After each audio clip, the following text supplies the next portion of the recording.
Good afternoon, and thank you for joining us here. The Mothering Justice team welcomes you for our 2021 Mama's March.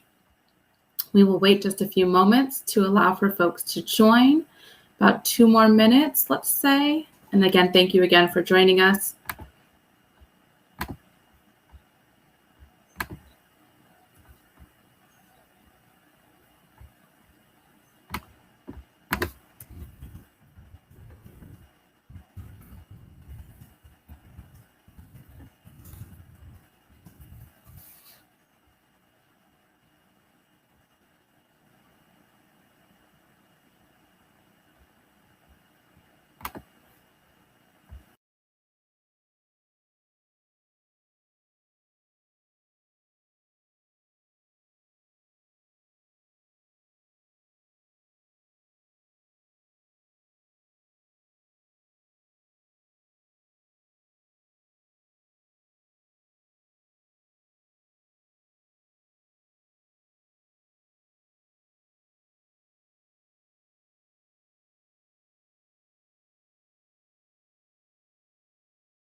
Welcome, peace, hola.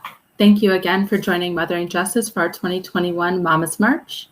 The purpose of this event is to educate, mobilize, and empower Black, Indigenous women of color, mamas of color specifically, as it relates to the past relief packages that offered the last stimulus checks, in addition to the most recently introduced Momnibus bill, American Families Plan, and American Jobs Plan.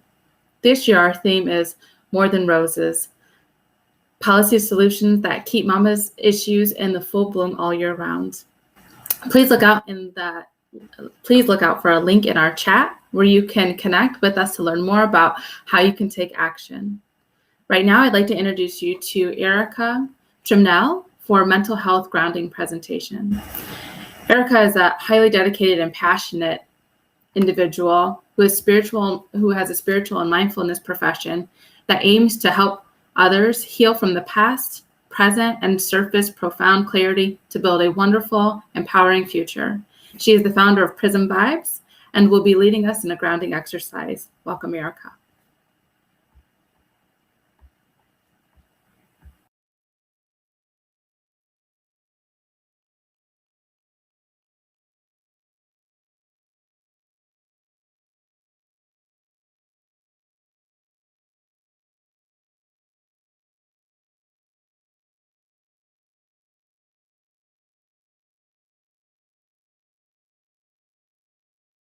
Erica, could you please unmute yourself, love?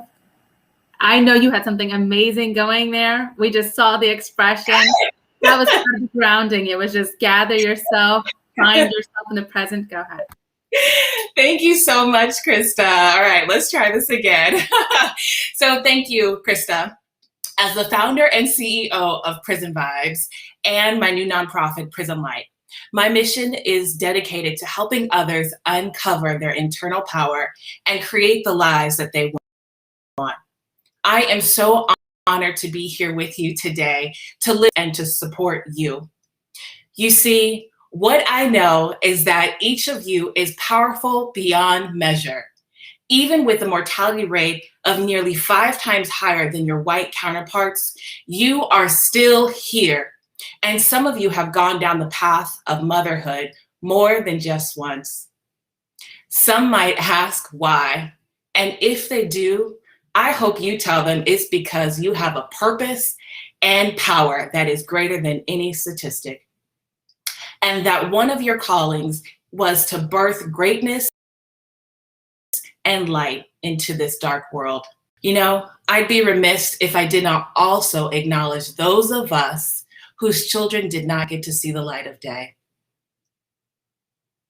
To me, you are still a mother, and even in the most extraordinary of ways, because you've gone through your darkest hour and still advocate and parent others who choose to embark upon the journey of becoming a parent. With that said, I am here today to advocate for you. And as parents, we all want to see our children thrive. And I'm here to tell you that that mission first starts with you. We all know we often put ourselves on the back burner when our children are in need. But I'm here to tell you that the most important thing you could do for them is do for you. You need to ensure that you aren't running around giving your children 100% of the 5% that you have left after a long day.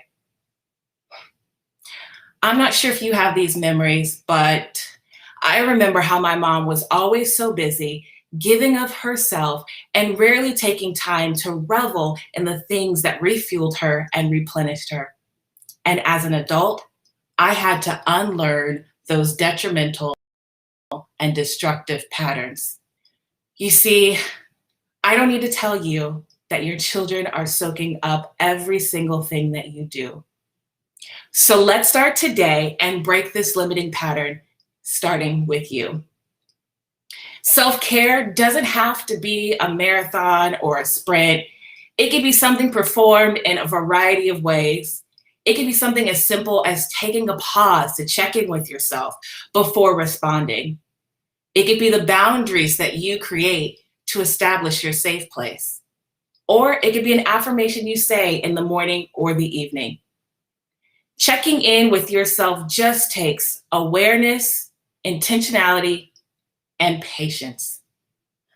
Did you know, for those of us who are over 35, we are running on previous conditionings from our past 95% of the time? And what this means is that everything that we are doing is a response to a stimuli we've learned when we were younger. And by stopping in to check in with our authentic self, we interrupt that pattern and allow ourselves the time and the space to choose differently. Your boundaries are your way of showing value for your time, your attention, and your energy. They are your 100% money back guarantee that you can live life on your terms. Boundaries give you the freedom to craft your life screenplay based on your own values and beliefs and not one of others around you. And lastly, my go-to exercise for self-care is affirmations. Affirmations have helped me in so many remarkable ways manifest the life that I want. Affirmations are another way of breaking limiting patterns and uncovering who you really are. An affirmation could be as simple as, I am worthy and too full of life to be. I forgive myself for not understanding my true value. My past no longer dictates my future, and I am the co-creator of my destiny. No matter how you choose to honor yourself, what's most important is about being intentional with your actions and mindful in the process. And with that being said, I wanted to show my gratitude and appreciation for everything that you are and lead us in a simple grounding exercise. This will help us reset and lay the foundation for this powerful and amazing event. So I invite you to take a few deep breaths in and out. Settle into wherever you are, noticing your breath. And when you're comfortable and ready, begin to close your eyes.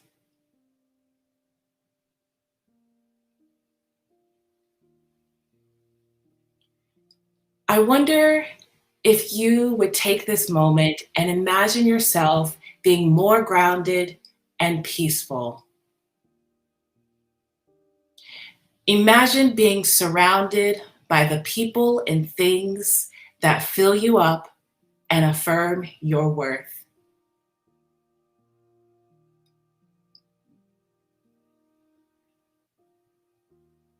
Now, as you allow your unconscious mind to naturally conjure up an image of what this will be, I want you to take some time and focus on what you're seeing in this moment.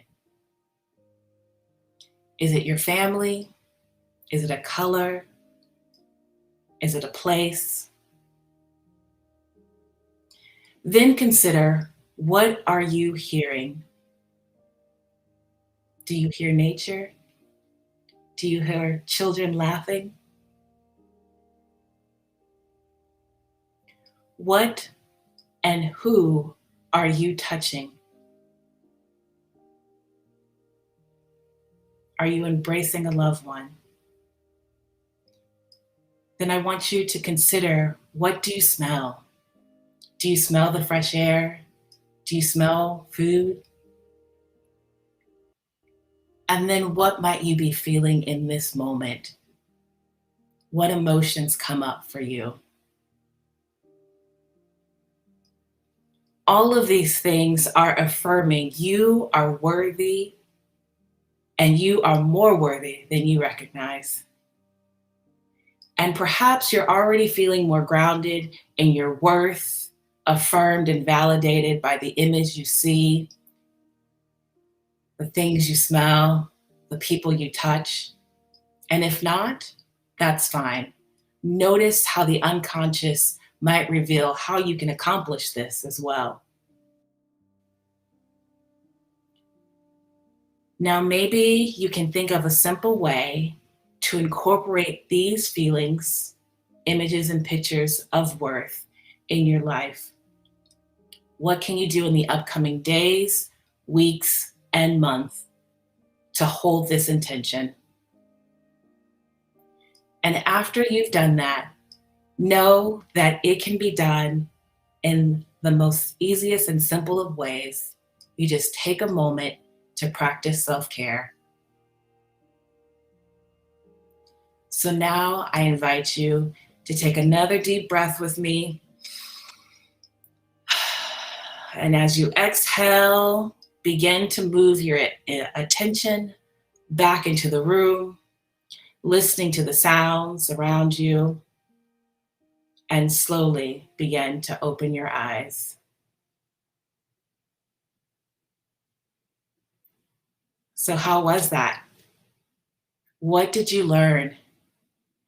What and who did you see that affirmed your worth? Have a moment. I encourage you to jot down a few things and review it later, or maybe just review it when you have self-doubt start to creep in.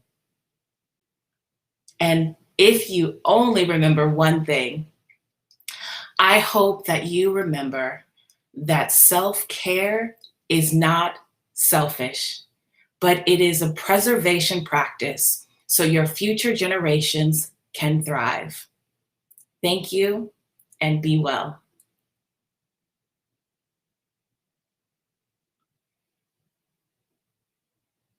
Thank you again so much, Erica.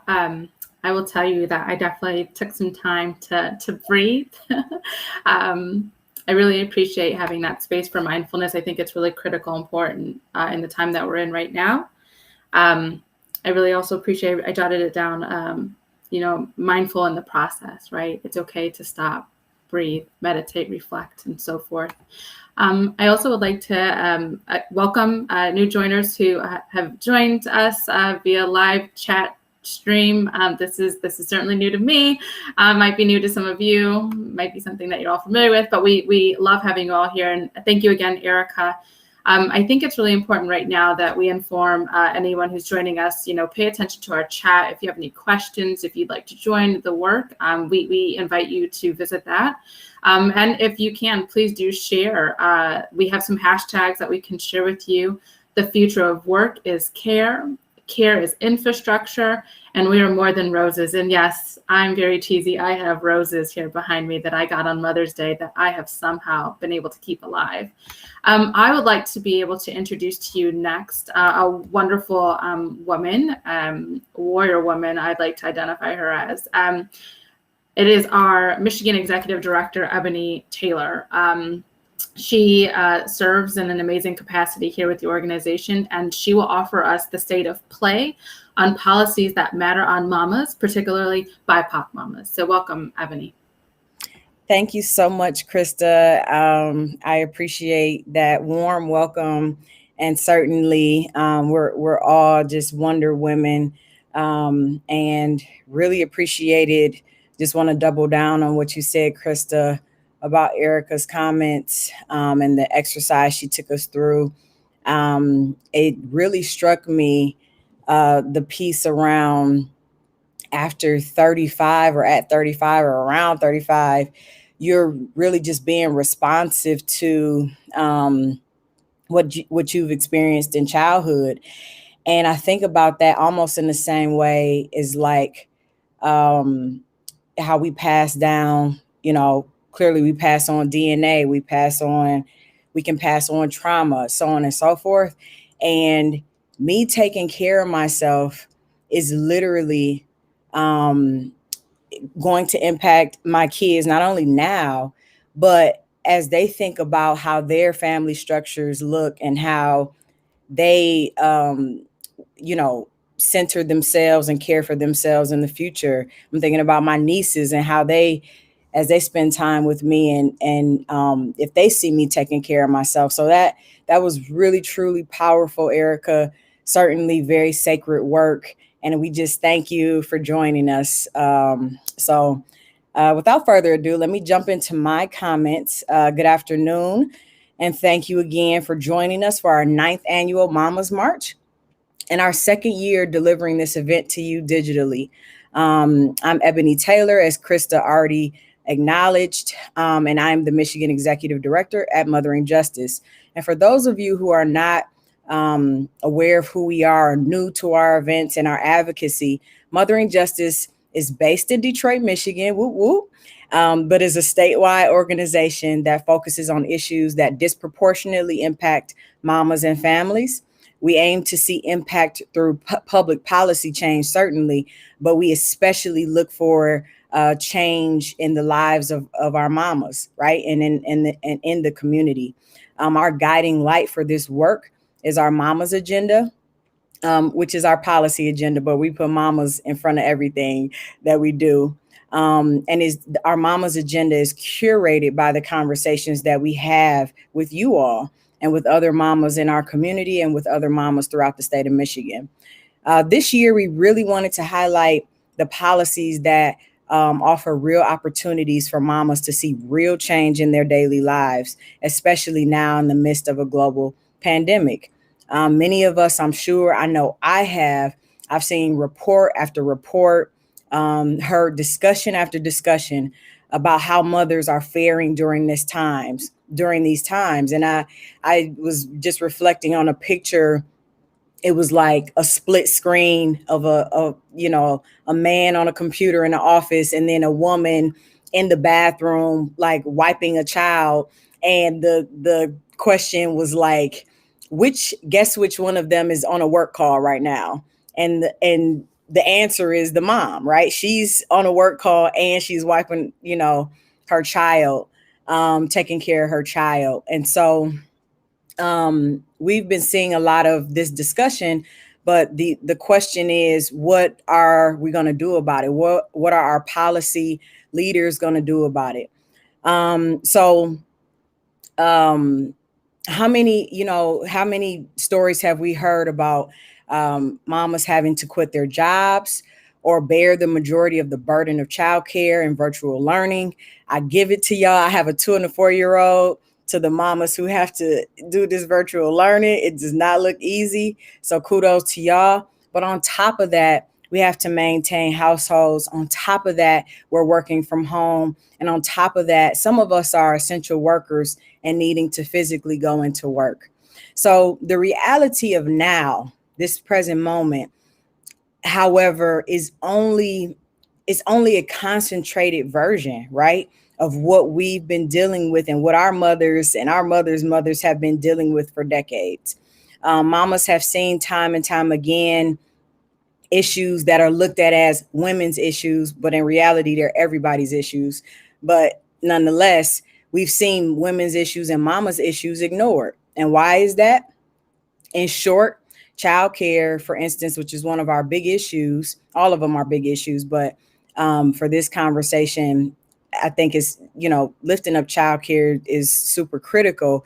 But childcare, for instance, is based in misogyny and racism and has never been taken too seriously when it comes to deeply impactful public policies.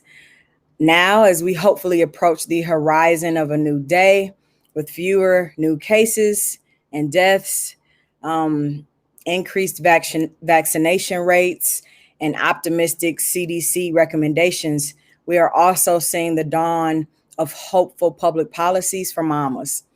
So this Mama's March event will cover 4 issue areas in our Mama's agenda and their associated policies. And we'll hear more about that very soon and throughout this event. This event will also include giveaways, one of my favorite things. I'm always like, what's the giveaway? So more on that as well. Self-care tips. We just heard from Erica, who gave us a wonderful breakdown of what we're experiencing and how stress and just not centering ourselves and taking care of ourselves can have a huge impact. And then we have a call to action at the end, and we hope that you all will participate. We hope that we can lift our voices collectively to the folks who are supposed to work for us, right? These policymakers, our leaders, our champions, they are working for the people. So let's lift our voices around this issue. And lastly, we have a very special message from our fearless leader, our state's fearless leader, Governor Whitmer, that will play as soon as I'm done yapping. And then I'll turn it back over to Krista. So thank you all again for joining us, and please enjoy this event. Thank you again.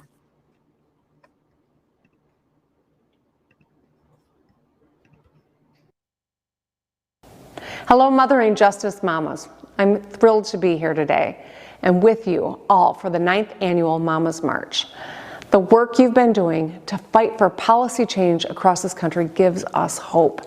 I find strength and encouragement when I look at our strong advocates fighting all across our state. I want to thank you for creating and championing the Mama's Agenda. We've been through a lot these past 12 months, but moms like you continue to persevere. Our partners in the federal government want to uplift that passion through the American Rescue Plan. These funds will deliver billions of dollars to Michigan. They will allow us to create quality jobs, invest in our nation's children, and ensure we have paid family and medical leave protections that will enable Michiganders to care for their loved ones. Budgets are a reflection of values. How we invest state funds must be based on what the people need. We have a once-in-a-generation opportunity to invest in Michigan's families. My budget proposal uses the American Rescue Plan dollars to make long-term investments in our children and the next generation.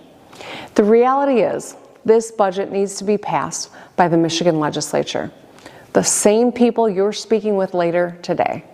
It's more important than ever that they hear from you. They need to hear your voices, your stories, and your calls for support. Together, we can make Michigan a better place, but it will also serve as an example for the country on how to build back better. Please have a great March, And I hope to see you all next year.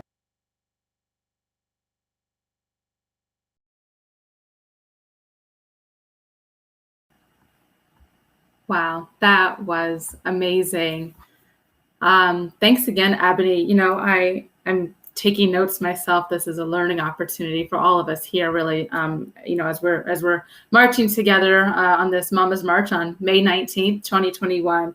But the fact that you pointed out mamas in front of everything, and I just heard my children's voice who were like, "Mama," and I'm always like leading the way, right? Much like most mamas that I know, the mamas at Mothering Justice, the mamas across Metro Detroit and beyond. Right. You also mentioned, Ebony, that we hope for. And what I'm going to ask of any of our viewers is that we're going to take that hope and turn it into an ask, right? We ask that you lift your voice, that you utilize that voice, that spark, that light within you to really raise, questions and to challenge the issues that are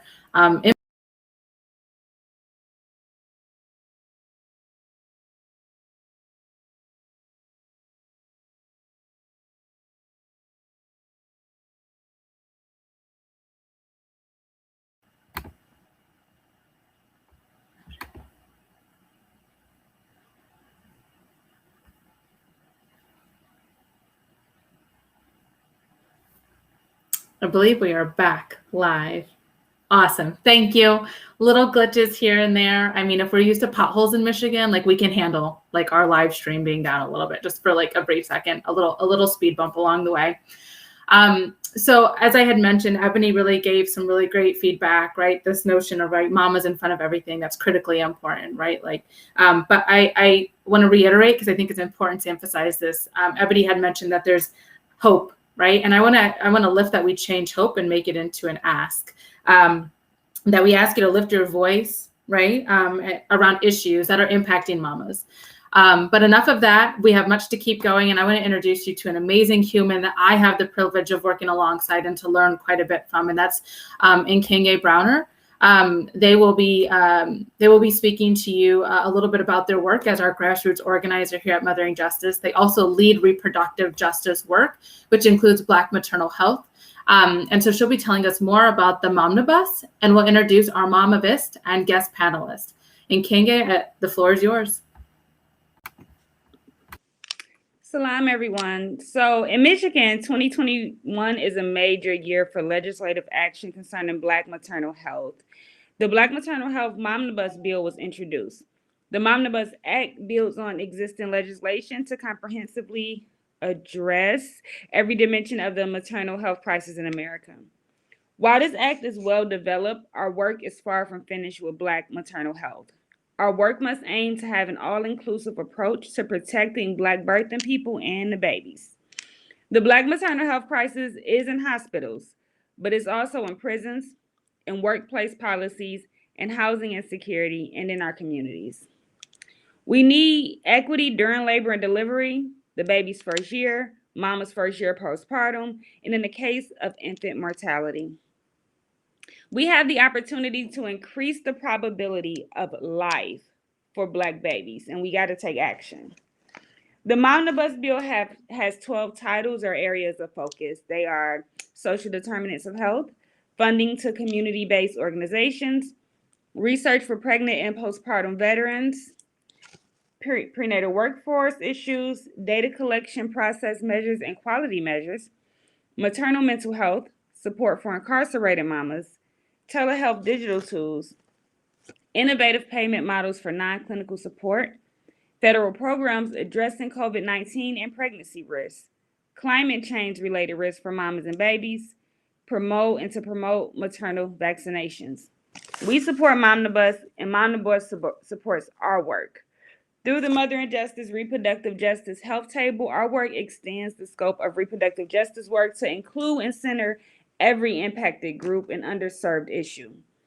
Our reproductive justice policy work is influenced by elders, trans and non-binary birth workers, caretakers, parents who don't identify as mamas, aunties, and youth. Our reproductive justice table has 3 focuses, and one is our Black Maternal Justice Campaign that is aiming to support birth workers on the front line of their work, making sure that they have access to certificate programs. our trans non-binary led roundtable, and our mamas who have experienced grief and loss are transforming that pain into resources for other mamas and creating grief and loss resources through Mothering Justice. And now we're going to hear from one of our mama members, Chanel Bennett-Reed, who is a mother, a doula, a birth and rights advocate, and a Detroit native.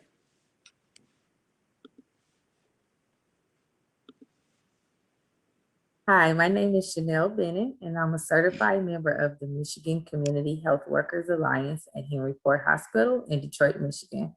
I have been providing support and care for the women in my community for the past 5 years as a birth and postpartum doula. I am currently working on a reproductive health study that aims to provide women and person-empowered community access for reproductive equity. My passion for radical reproductive justice stems from eliminating the disparities Black women and birthing people face in America so that they can receive the best medical care and options just like white birthing people. And you can see in the chat that you can sign up to become part of our reproductive justice table and help us to do the work. We wanted to have some questions answered by an expert, by somebody who is doing the work and making sure that this work is consistently happening. So we're going to have Chanel, our mama member, ask Elise Powell some questions. Elise Powell is the Federal Policy Analyst at the National Birth Equity Collaborative.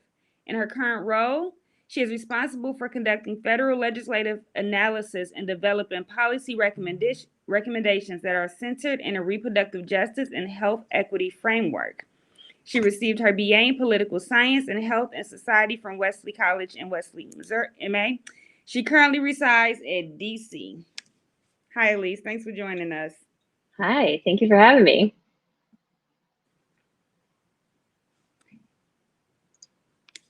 We are going to pull up some questions from our mama member for you. Okay.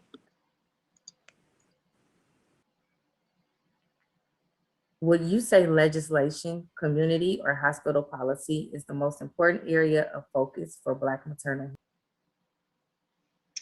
So to answer that, I'd say it's absolutely all three of those in concert. At the National Birth Equity Collaborative, we believe that community-based organizations should inform policy recommendations, and we're here to help transform those into executable policy solutions. And I think we absolutely need all three domains to work together to enact policies that promote birth equity. But the community piece is so important and often overlooked because that's who's on the ground day to day, reporting to us the lived experiences of Black women from a non-clinical perspective. How can we encourage legislators who have not signed on to the Momnibus Act to do so? So the good news is that parts of the Momnibus are moving through Congress. And just last week, the Protecting Moms Who Served Act passed in the full House, which is really exciting. And so while there is bipartisan support for some bills in the 2021 Momnibus, it's true that there can never be enough congressional support. And so I encourage everyone to reach out to their representatives in the House and their senators from their state by calling the Capitol switchboards at 202-224-3121. And if you're sent to voicemail, be sure to leave a message and follow up by email and make sure your voice is heard.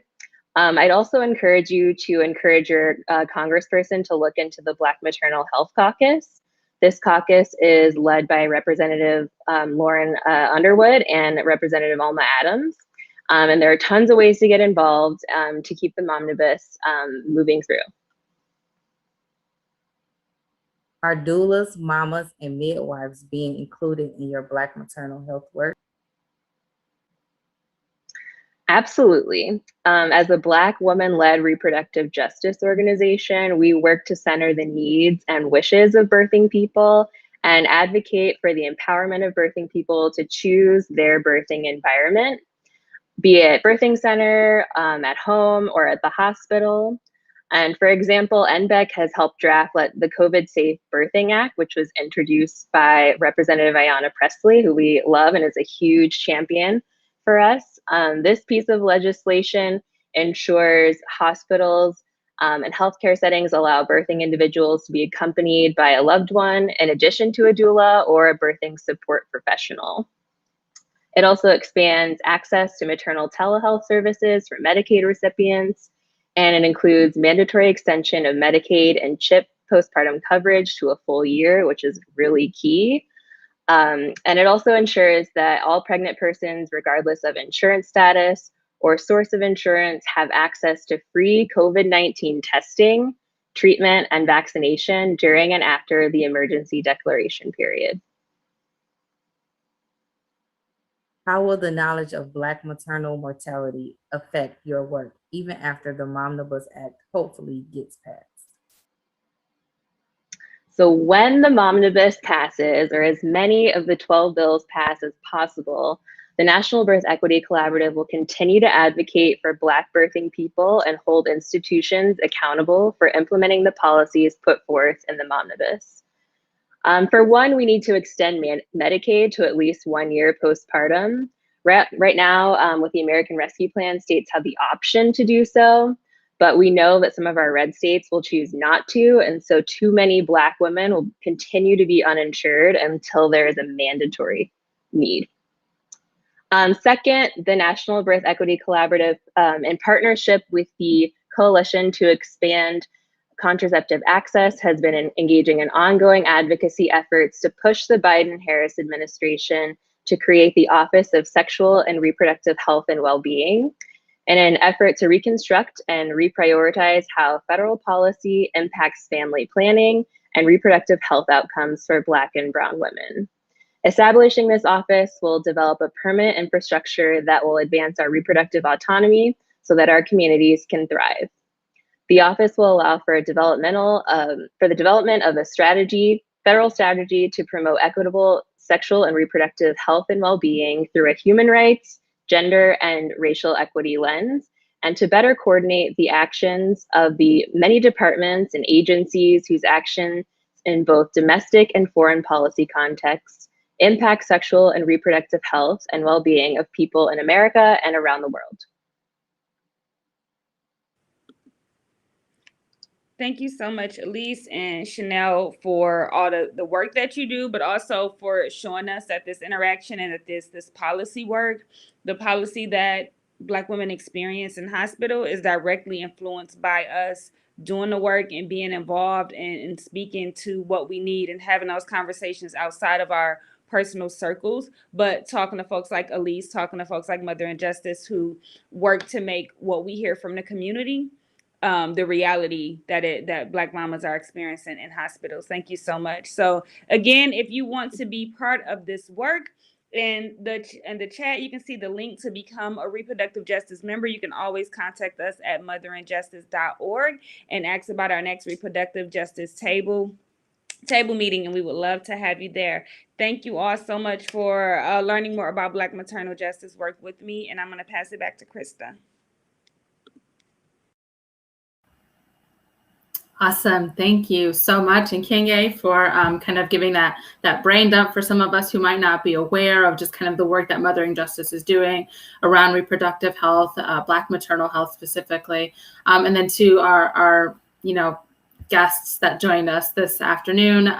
We appreciate them. I think there's a few items that I want to be able to run through and share with you all before you hear some really great and exciting news to like keep the momentum going.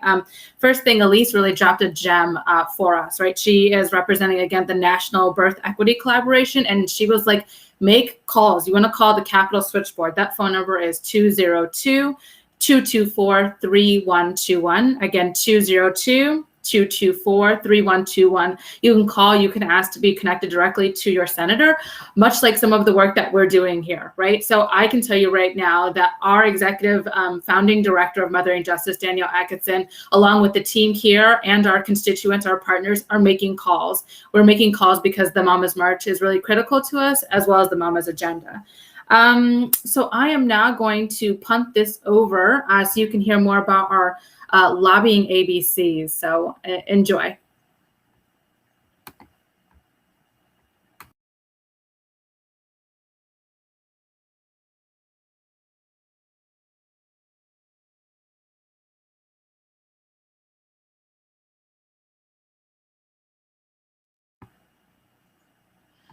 Hello, everyone. My name's Danielle Atkinson. I'm the founding director of Mothering Justice, and I'm so excited to be with you today on our 9th annual Mama's March. I am joined by champion, friend of Mothering Justice, all-around wonderful person, Senator Erica Geist. Thank you for joining us. Thanks for having me. It's my pleasure as always. Yeah, so we're here just to teach everyone a little bit about doing a legislative visit and why it's important. So first, what is a legislative visit? So a legislative visit is when you speak to your elected official, you have a senator and you have a representative and you have all the right to go sit and talk to them. So this is just a time to go to your office and have a sit-down conversation about what it is that is important to you. And in this instance, Senator Guy, anything else you want to, what should people expect when they? So it will depend on the office, on the legislator. So some of the conversations, well, first remember, the first thing is that we are, for the most part, regular folks. We're regular people. So people shouldn't be intimidated by the title or the office. And we work for all of you, and we can't put into place good policy without knowing what those issues are. So it's really these conversations, and think of them as conversations, are necessary. And as Danielle said, absolutely, you're right to be able to have those conversations. Yeah, and so when should we have those conversations? We have them all year long, but this is our once a year time that as Mothering Justice, we go to the legislature and we speak to them about our Mama's agenda, partly because it's May and we just celebrated Mother's Day and we want to remember that we want more than roses, right? So that's why we do it in May. But Senator Geist, do you want to talk more about timing of legislative visits?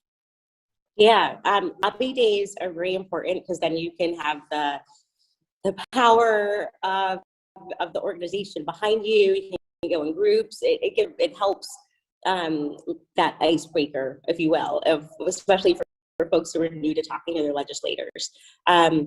But you can also have those conversations anytime. So if a bill is being introduced, if there's a bill you want to oppose, if there is, at the beginning of a term, so we start in January, so, we can start as early as the beginning of January. You can reach out to folks who are on committees that you are interested in or concerned about. So there's ample time to reach out to legislators. Yeah, but I'm super excited for the Mama's March, though. Yeah, I think you raised a really great point about committee members of committees. And so if you go and you speak to your elected official, they can inform you more. And those are some really great questions about, hey, this is an issue that I care about. I care about paid sick days. Who else should I be talking to about that? And that might not be your representative. That might be someone else who sits on a committee that has the ability to pass it or not out of committee. Okay, so the why. Why is it so important for us to do legislative visits? Senator Geist just spoke a little bit about that.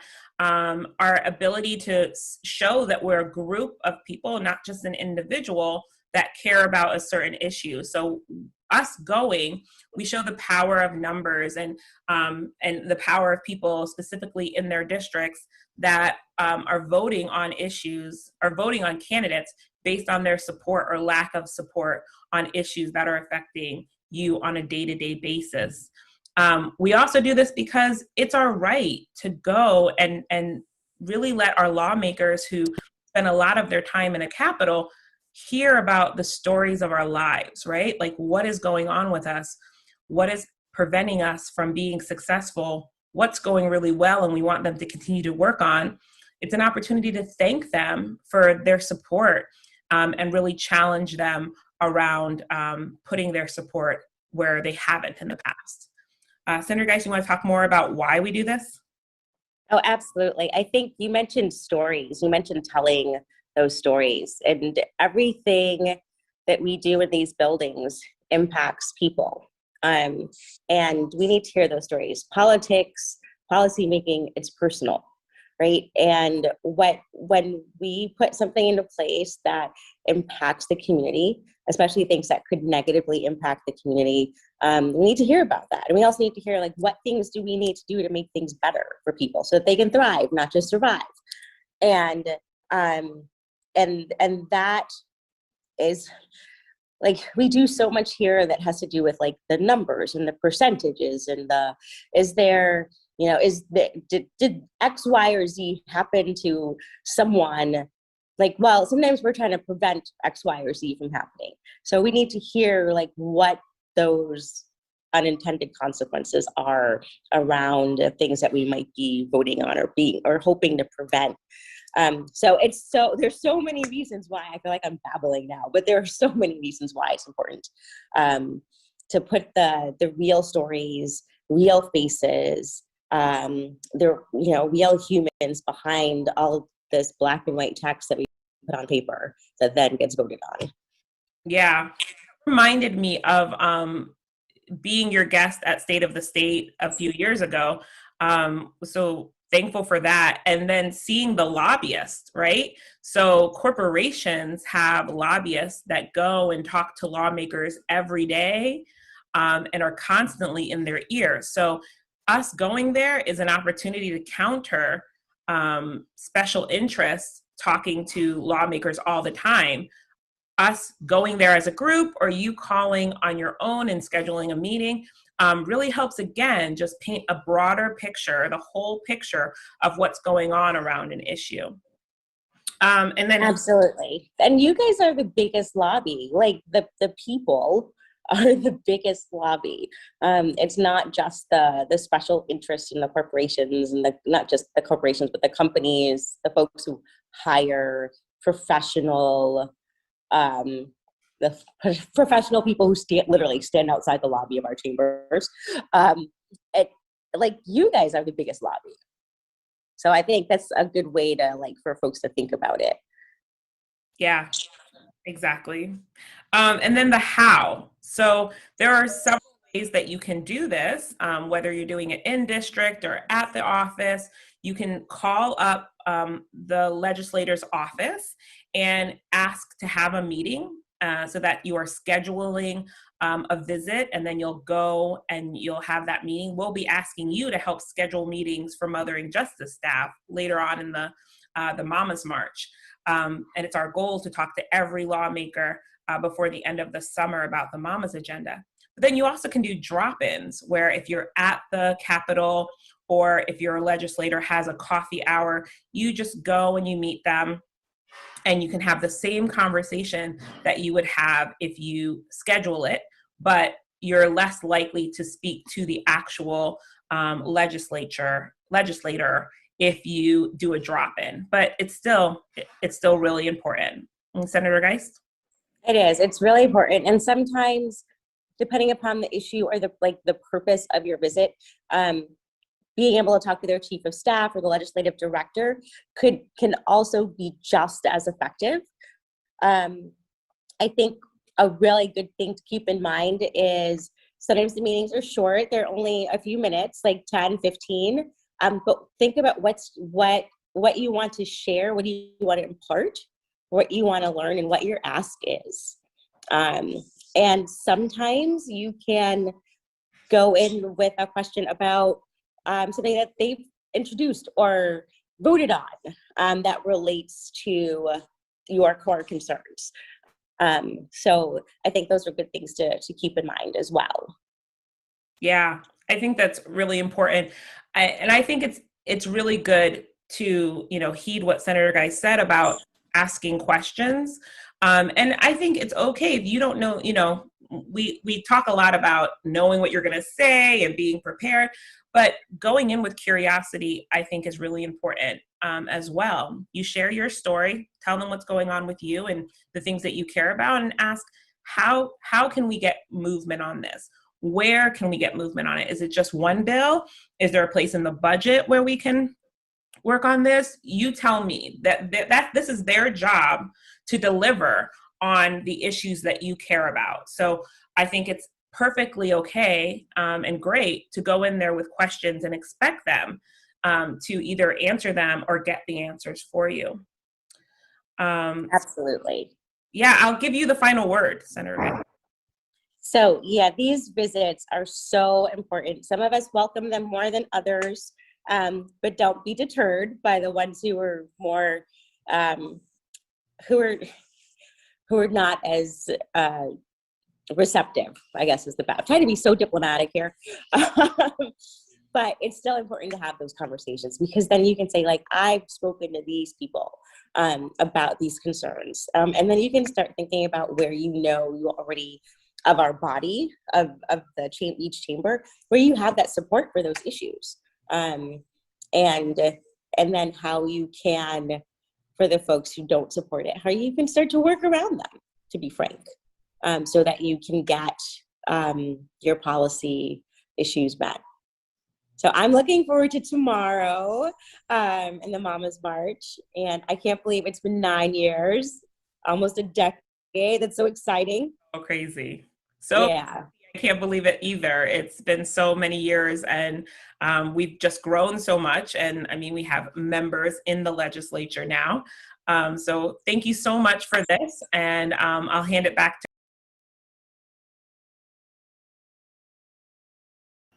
That is amazing. Thank you again so much to our founding director, Danielle Atkinson, as well as to Senator Geist. That's really good information, the questions that were asked there back and forth. I just wanted to give a little bit of tidbit of information of where we are. Again, we're making those calls right now. I actually just got off of a call myself, calling to a state representative. So far we've reached out to Representative Jeff Gouch, Representative Kyle Golden, Rep. Mary Ebony, in addition to Rep. Powell with South, maybe? Anyways, nonetheless, we could certainly continue using support. There's a support that was provided to you. Follow our chat, where there will be links available so you can join the Mama's March and any of the other amazing opportunities that exist here at Mothering Justice. Right now, I'm going to introduce you to our Deputy Director, Sheila King.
So I told you here in Michigan, we have potholes. I mentioned this earlier in our meeting.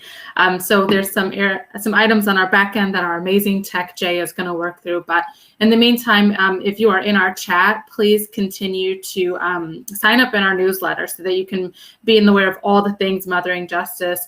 We had Nkinge who was able to talk about our reproductive health work. So certainly demonstrate interest there. If you are have a desire to be a part of the work here at Mothering Justice, we require and we lean on the voices of women of color and in mamas in general to be able to move the needle on the legislative level. A few other items that I can share with you in the meantime is that we actually have some really great fellowships here at Mothering Justice. We have a Movement Fellowship. We also have a Mamas University Fellowship and Accountability Academy Fellowship. And those are opportunities for you to learn. And so we welcome you. Looks like Akila is back on, so I'm going to punt it back to her. Let's see. I was talking so hard. You were going. You were just riding. Hands in. Yeah. Okay. Well, thank you again, Krista, for helping me out. Sorry I wasn't reading the text messages. Sorry, y'all. But again, my name is Akila Muntakim. I am the Deputy Director here at Mothering Justice. I'm also a mother of 4. So when I was doing this was my fingers crossed for my kids to not come in the office and to not scream in the hallway. But I'm really excited to be taking time to cover our Basic Needs Security 6 a.m. campaign, which is formerly known as Safety Net, and the legislation that can move us forward in a positive direction. First, let's catch up on the relief packages that have passed since the onset of the COVID-19 pandemic and the nationwide shutdowns. Now, Mothering Justice has been vocal about the issues facing Black, Indigenous, and mamas of color for many years. And had recommendations such as those in our Mama's Agenda been adopted and enforced by policymakers before COVID, we believe that the severity of the impact that COVID-19 had on these families could have been lessened significantly. Quite frankly, the common trends exacerbated by this pandemic are not new and have too long been troublesome in our community. The CARES Act was the first relief bill passed in March of 2020 to help American families during the COVID-19 pandemic. While it provided some with $1,200 stimmies, brought relief to the homeless and families who faced evictions, expanded unemployment benefits, and funding for small businesses, it fell short in offering expansions in SNAP healthcare coverage for COVID-related treatment. And while broadened, the unemployment benefits end date came far sooner than anyone could prepare for. 9 long months later, the Consolidated Appropriations Act passed in December 2020. Most people would know this by the $600 stimulus check that came for some, the additional funding for small businesses in the form of programs like the Paycheck Protection Program, additional support for unemployment benefits, and $114 billion for SNAP, which is also known as food stamps, $25 billion that supported the summer EBT program, WIC benefits expansion, and much more. Finally, the American Rescue Plan was passed in March 2021 and is the most recent round of COVID relief. It's full of high dollar amounts that impact areas of extreme importance. And Mothering Justice is working hard to do our part to influence some of the $5.9 billion that Michigan is set to receive from the American Rescue Plan. We know that these funds need to be focused on the localities who need it most, which includes creating opportunities and improving the quality of life for Black Americans and people of color, as well as low-income Michiganders. To address the lack of resources available to Michigan and American families specifically focused on Black and underprivileged communities, Mothering Justice implemented our 6 a.m. Basic Needs campaign. This campaign focuses on 6 of the fundamental necessities required to sustain human life. If you ever heard of Maslow, you'll find that some of these things are featured in that. But it is clean air, clean water, guaranteed income, which provides safety and security, healthcare, housing, and access to food. We work to follow and introduce legislation and propose new policies that can positively impact the outcome of this campaign. While prior to the COVID relief bills that were passed can help solve some of these issues, we know that more work needs to be done. This is why I'm honored to be joined by Congressman Levin, who did a pre-recorded message for us and represents my district here in Macomb, Michigan. Although Congressman Levin is not here with us live, he was able to take some time to answer some questions about the exciting new American Families and American Jobs plans recently introduced by President Joe Biden. So now we'll hear from Congressman Levin, who will introduce himself and then tell us more about these plans.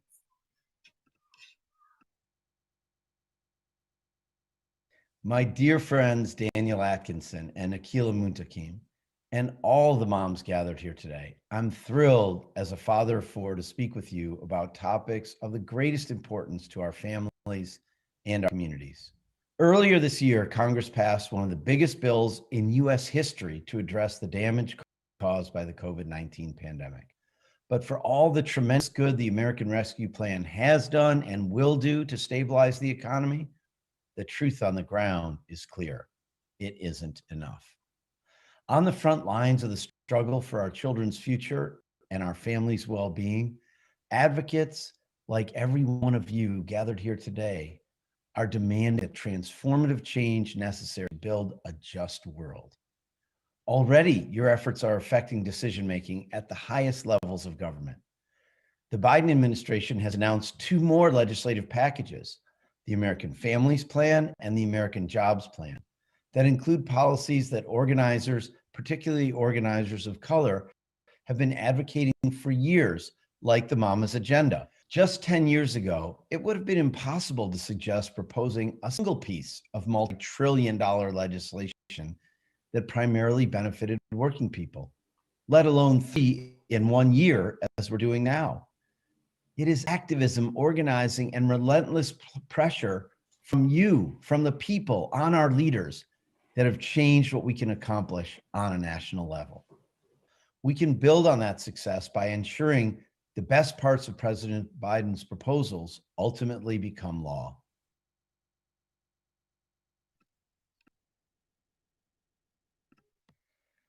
That was wonderful. Like Andy said, there is more work that needs to be done. But I think some people might be confused too, because we got the American Rescue Plan, the American Families Plan, the American Jobs Plan. Which one is a law? Which one isn't? The American Rescue Plan is a law and it has happened. But the American Families and Jobs Plans have not. Let's hear from Andy about what we can expect in these two monumental plans. Let's start with the American Families Plan, or AFP, which focuses on reinvigorating our education system and expanding benefits available to working families. One of the most immediate benefits proposed in the American Families Plan is the extension of the upgraded child tax credit. Before the passage of the American Rescue Plan in March, the child tax credit let wealthier families with children save a few $1,000s in taxes each year.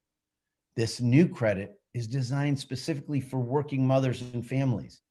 It provides parents $3,000 for each of their kids every year, or $3,600 for kids under 6. The new child tax credit is fully refundable, which means that even if a parent doesn't pay a dime in taxes, they get the full $3,000 per kid. And here's the really important part. Instead of sending families a check once a year related to when they file their taxes, the new child tax credit will be sent out as monthly payments.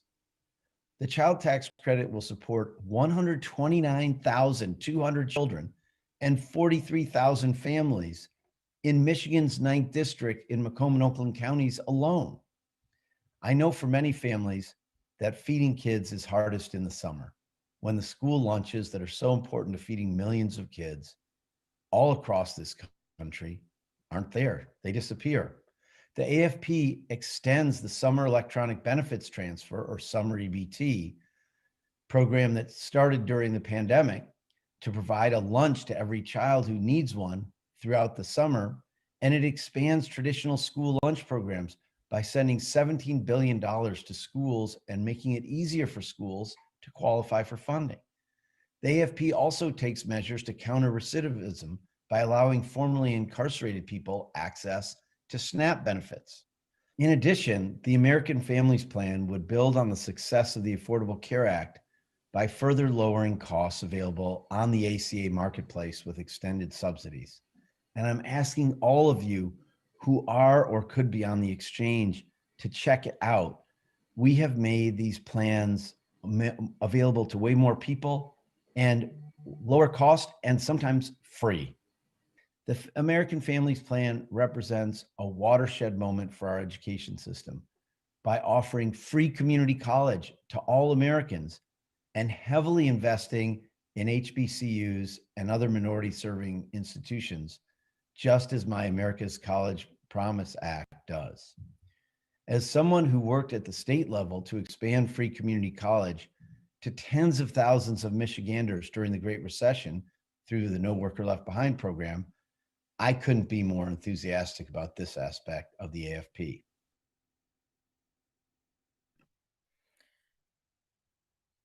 That was wonderful to know that the summer EBT program will be extended. Again, I have 4 kids, and even the 1-year-old who is now eating real food is, they're ravaging the pantry. So I'm definitely looking forward to seeing a lot of those benefits come through for American families. But we all know that we need income to truly survive. So I want to hear from Andy now about the American Jobs Plans and what some of the key highlights of that plan are. Let's talk briefly about the American Jobs Plan, or the AJP, which focuses on rebuilding our nation's crumbling infrastructure with sustainable investment crafted for frontline communities. As a former union organizer, I'm thrilled to see President Biden call on the Senate to pass the Protecting the Right to Organize, or PRO Act, as part of the AJP, so workers can bargain collectively for higher wages and better working conditions. Giving workers, particularly women, the ability to organize their workplaces is essential to creating economic equality. According to the Bureau of Labor Statistics, unionized women make 25% more each week than women unable to form a union. Come on, that's a lot of money.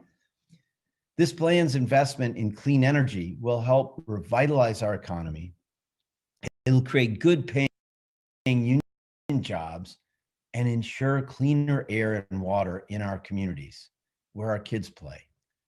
It will also eliminate all lead pipes and service lines in our drinking water systems, an issue that has disproportionately affected communities of color for decades. The American Jobs Plan invests heavily in 21st century infrastructure with, for example, $100 billion for high-speed broadband so that every American can reliably access the internet and all of our kids can do their homework.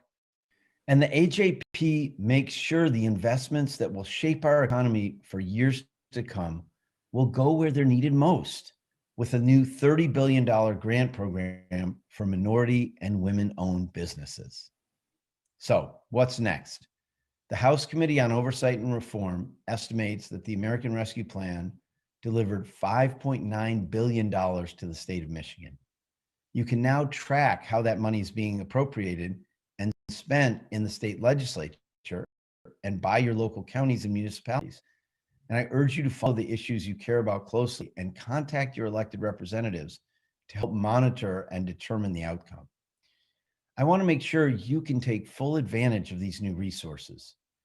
I recommend folks visit the COVID-19 section of my website at andylevin.house.gov/coronavirus, where my staff has compiled numerous resources for small businesses, renters, parents, and more.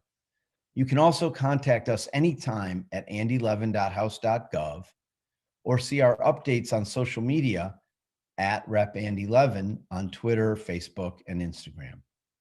With both the American Families Plan and the American Jobs Plan, the president is reaching across the aisle to find areas of consensus. Okay, fine. If Republicans are serious about investing in our physical infrastructure and our care economy, I'm all for it. But I have to tell you, I'm going to fight to make sure our working families don't lose out on any concessions to Republicans. You can contact your senators and members of Congress, whether it's me or someone else, and let us know what parts of the plan matter most to you and your family. Your stories really make a difference and help us put a human face on the dollar signs in all these line items. I'm so grateful to have had the opportunity to speak with you today and for the incredible work of Mothering Justice. I can't wait for us to be able to gather again, hopefully to celebrate the massive investments in our family's future we've won in Congress and help everybody take maximum advantage of them. Thank you so much. Wow. So much information is being shared here. I'm going to jump right to it. I mean, he mentioned $5.9 billion are designated to come here to Michigan. We need to jump on it. And I really hope that our viewers here are making those calls. I know our team here at Mothering Justice is. And so he hit on a point, right? $300 or $3,000. We know the $300 disbursements are set to begin in July to families with young children. And that's going to make a huge impact. And so that leads me right into our child care organizer. I'd like to introduce you to Oriana Powell. Oriana Powell is among many things, right? She's in a lot of spaces, and she's definitely talking with our child care leaders here in the state of Michigan to be able to move the needle and push dollars here into the families. She's a proud native Detroiter, right? Living in the city, has a young daughter. And so I'm going to just let her jump right in and take the lead. Thank you so much, Krista. Yes, so we're a little bit behind. So thanks so much for being here and joining us. But let's talk childcare, and we'll get right into it. Mamas and caregivers know that childcare is directly related to economic growth and mobility. Long before the pandemic, our country seriously underestimated the value and quality of affordable, accessible childcare. After COVID hit and the rise of the essential workforce, our government began to see the value in making sure that those we needed on the front lines had access to childcare. We saw that first investment with the CARES Act in March of 2020, with $3.5 billion being allocated to help the childcare industry survive. Many, but not all providers in Michigan received some relief through small grants to help them pay their bills and employees while enrollment was low and they struggled to remain open. Again in December of 2020, with the Consolidated Appropriations Act, another $10 billion was issued, and Michigan received nearly $292 million for childcare relief. More recently, the American Rescue Plan that was passed just in March invested a whopping $40 billion into our nation's childcare system, one of the biggest investments we've ever received for childcare. And Michigan is set to receive $1.1 billion of that money. This would not have been possible without the work of thousands of mamas, providers, and allies across the country who for the prior 14 months have been advocating for childcare to be recognized as essential work. This money is the product of so many mamas sharing their experience and calling their legislators, their Congress folks, and demanding childcare be saved like all the other industries. So that's the good thing. Finally, after so many decades of divestment, we have money and a lot of it.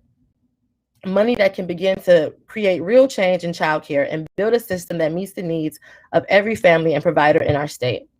The challenge is how to spend it. Right now, that $292 million that we received from December has yet to be released to those that need it the most. Our governor has proposed a budget that spends not only that, but additional fundings from the state that will total up to $370 million that would provide much needed assistance to our families now.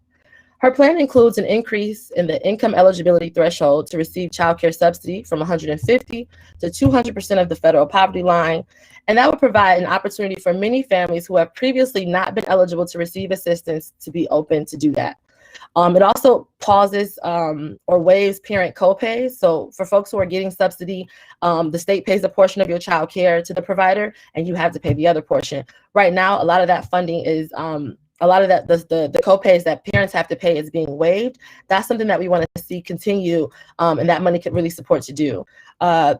There's also her budget also provides grants and other stimulus to open childcare programs, continues the temporary changes to the payments of providers through the subsidy program. Right now, providers are receiving their reimbursement for the children who are enrolled in their programs, whether they are coming or not, while normally they only are paid for the children who attend. That's a big difference, that this money and the money that is coming soon could change the way we pay our providers, which would actually save the providers in so many ways and help them really create an income that could keep their businesses alive and thriving. Another part of her budget is to increase reimbursement rates. I think right now it's at 10%. We want to see that increase because we know providers deserve to get paid equitable amounts of money, something more close to what teachers are being paid in K through 12. There's just a lot of different ways to do it. So there's other recommendations in her budget that would support the growth of the sector through increasing workforce and investment in new startup programs. These investments have yet to reach those who need it most because the legislature has not passed that budget, so the funds cannot be released. But there is a real urgency here. Most childcare providers are on the brink of collapse without these funds and may have to close their doors permanently. Our communities cannot continue to wait. We need investments that are equitable and will get to those who need it first. And with that, I want to introduce our expert speaker, and we're super happy to have her today, Denise Smith. Denise is the first implementation director of Hope Starts Here, a Detroit early childhood partnership. Denise brings to that role a wealth of experience as an early childhood leader in Detroit and throughout the state of Michigan. As the implementation director, Denise is responsible for implementing the Hope Starts Here framework, which was developed through a year-long community engagement process that drew on more than 18,000 Detroit residents to identify priorities for the city's early childhood development system. Denise is a native Detroiter, and for more than 6 years has focused her efforts on collaborative community-based work to improve the early childhood education and care system for children and families in our most vulnerable communities. She also sits as co-chair of the executive committee for Michigan's Pritzker Prenatal to Age 3 grant, which is a coalition now called Think Babies. I want to welcome you, Denise, and thank you so much for joining us. I also want to, sorry.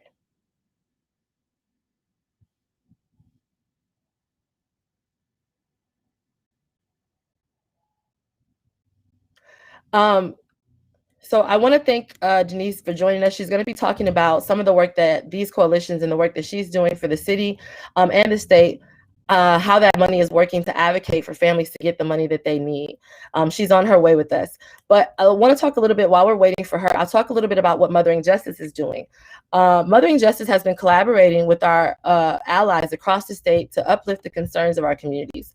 We, along with our mama leaders, have been building a collective voice of parents and providers with special attention towards our informal providers.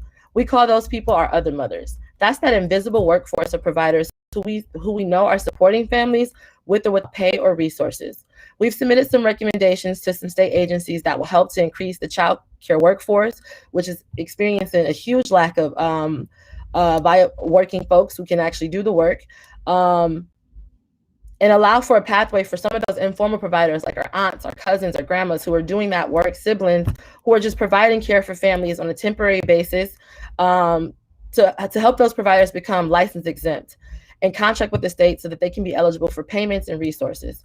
All things that we're trying to do to increase the workforce for childcare and really strengthen that sector.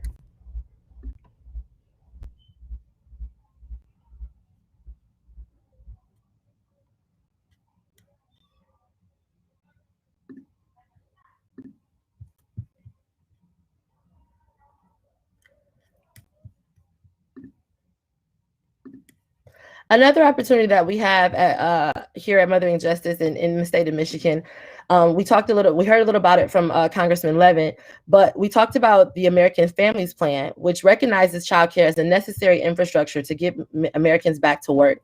This plan includes universally accessible preschool for ages 3 and 4-year-olds. It also ensures childcare that will be affordable and using it would also use a sliding scale where families who are the most hard pressed will have their young children's child care costs be completely covered, and middle to higher income families will not pay more than 7% of their income. This gets women back to work and gets folks ready and really helps to build the infrastructure that we need to get all moms and caregivers back to work. And with that, I'm so thankful that we have Denise Smith with us. Thank you so much, Denise. How are you doing today? I am well. How are you, Oriana? Glad to be here with you all. I'm great. So I think you've done an awesome job in laying out what's going on. And so I'll just reiterate some of the things that you mentioned and add a little bit more context, if you don't mind. So as Oriana shared with you, I am the implementation director of Hope Starts Here, which is a connector of early childhood efforts in Detroit to mobilize a citywide commitment to support our youngest children and families. We're doing this through a common vision, coordinated implementation, collective advocacy, and a shared infrastructure.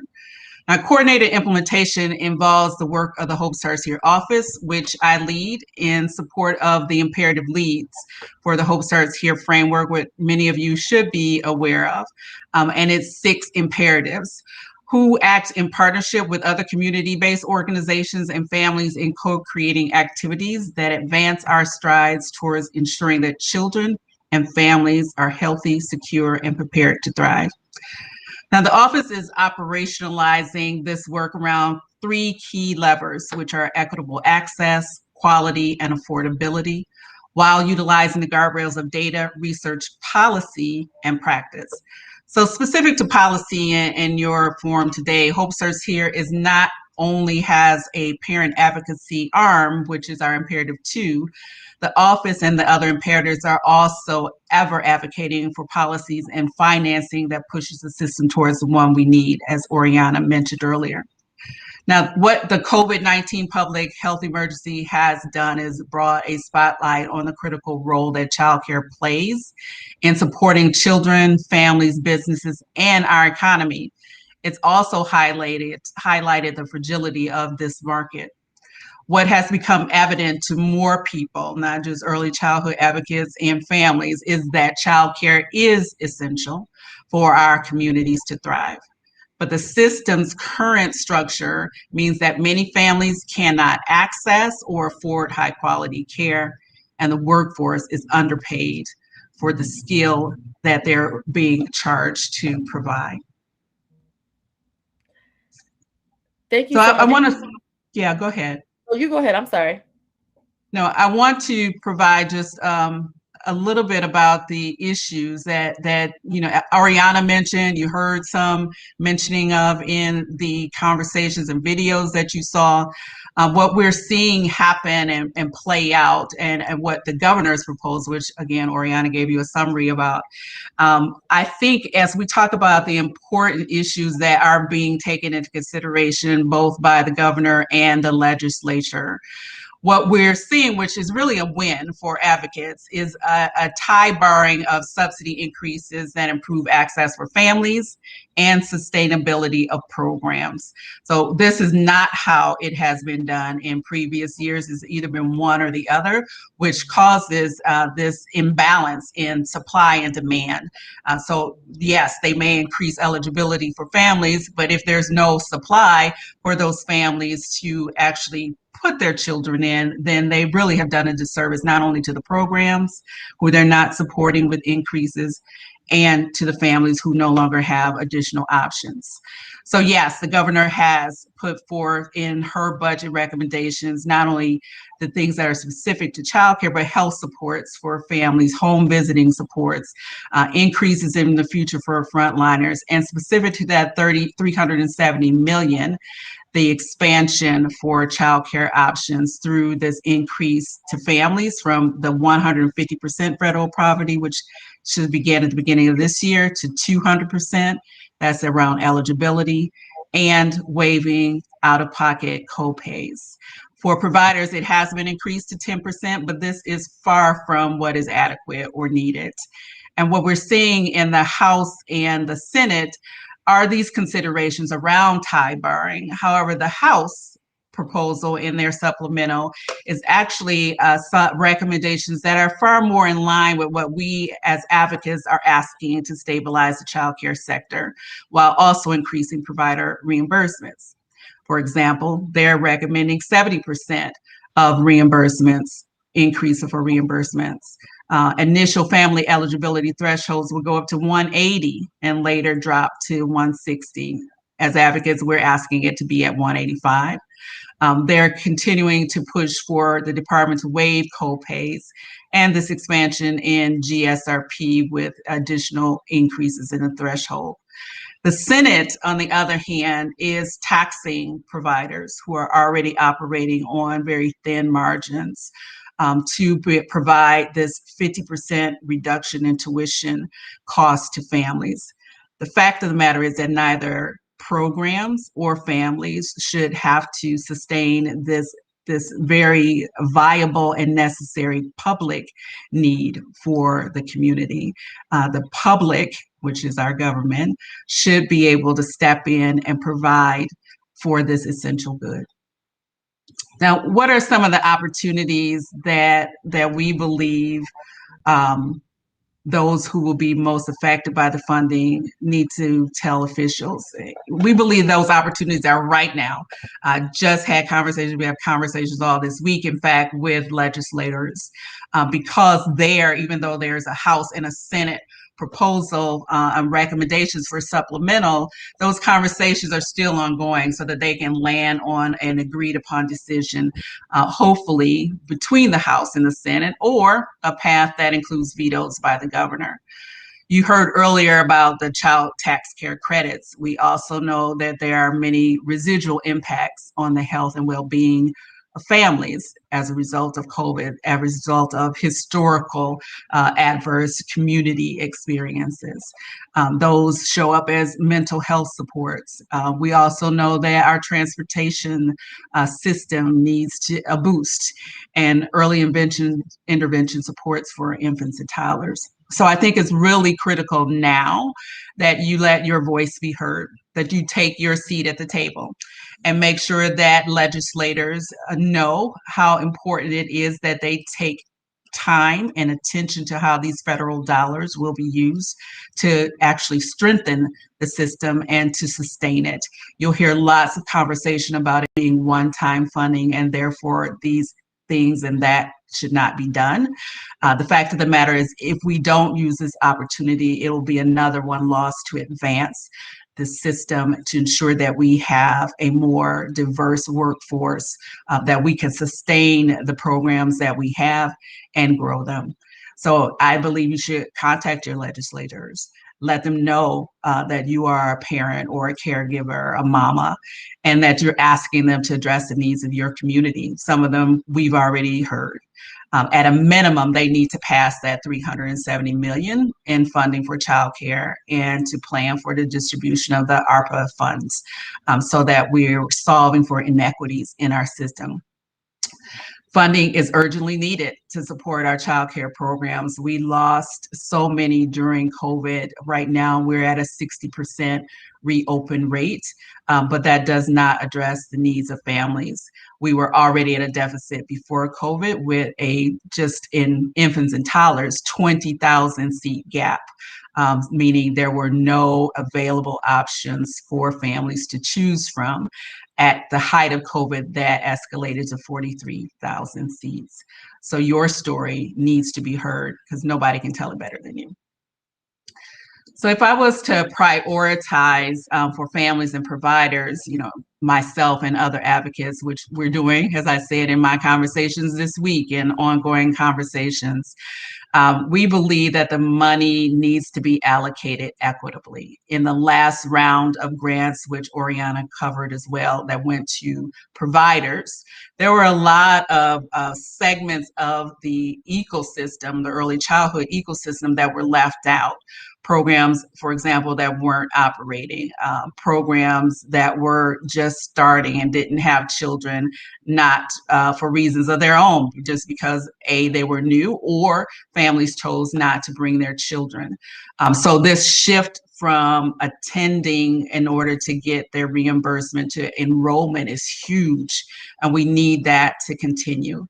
And we also know that not only these childcare funds are coming into the state, we have just an unprecedented amount of money across municipalities, districts, and the childcare money. So coordination of these funds is going to be critical, and that's one of the things that Hope Starts Here is beginning to do, in bringing folks like our district, like the city of Detroit, together to have conversations around their intentions for their piece of the pot, and how we can coordinate to reduce redundancies in that system and have greater impact where there's multiple streams of the same funding. Of that funding, we know that $1.1 billion will be received by Michigan under ARPA for childcare. That's $700 million for grants to providers, which is what I'm talking about. That's going to be used to stabilize the childcare business. We believe that these funds need to be used strategically to ensure that providers who serve families who face the greatest difficulties finding care are compensated in an equitable way. We believe those operational grants should be given consideration to not only whether the provider is a center, a group, or a home-based, that their license capacity, how many infants they have, et cetera, is also important, so that we get that as a base amount. And on top of that, there are these opportunity bonuses. Bonuses for children, for programs who are caring for children with a higher percentage of subsidy. Programs that are also caring for children with special needs and families who need evening and weekend care. Bonuses to programs that have suffered a loss because of COVID. They couldn't open for various reasons, and so there was a net loss in their income. We believe that those programs need to be stabilized as well. In addition to the programs, we know it has been a long-standing challenge for the early childhood system in terms of wages for staff, for teaching staff and other staff, whether it's a cook, et cetera. And we believe that a level of premium pay should be granted in this round, given the ARPA funding and the allowance for that particular aspect. So can we, similar to what they've done in other industries, increase the wage for programs, for educators, give them a bonus, for staff, give them a bonus that is paid out of that grant. We also know that aside from wages and simultaneously increasing that supply demand slide, that we need to think about best supports for the business practice of childcare. We know that many educators and programs go into this because they love children and they're natural nurturers, but don't necessarily know how to operate a business in order to sustain it. How can we wrap our arms around programs to be able to do that better, to support them in their business acumen and skill, to make sure that we're paying on enrollment as opposed to attendance, that we have startup grants and provide the technical assistance that's needed for programs to not only survive, but to thrive. Two other points here. We want to make sure that we're supporting innovation. So can we start child care provider networks so that we're actually networking smaller groups of programs and providing intense supports to them to make sure that they are growing, in particular, addressed to home-based programs who are often isolated, and expand funding for our social emotional consultants, which was completely wiped out at one point because of COVID, especially because of COVID. We need those services even more now than before. Yes. Thank you so much, Denise. I feel like even though I'm doing this work on a daily basis, I feel like just in this, I've like fully saw the scope of everyone involved and all folks that who are stakeholders and seek to see a benefit from the investment in childcare. Thank you so much for breaking that down for us. One of the most important things that I want to reiterate with you, because you gave us so much good information, and I really want our mama leaders and potential members at Mothering Justice to hear when working as a chair advocate and as a child care member, is to focus on the fact that historically, all the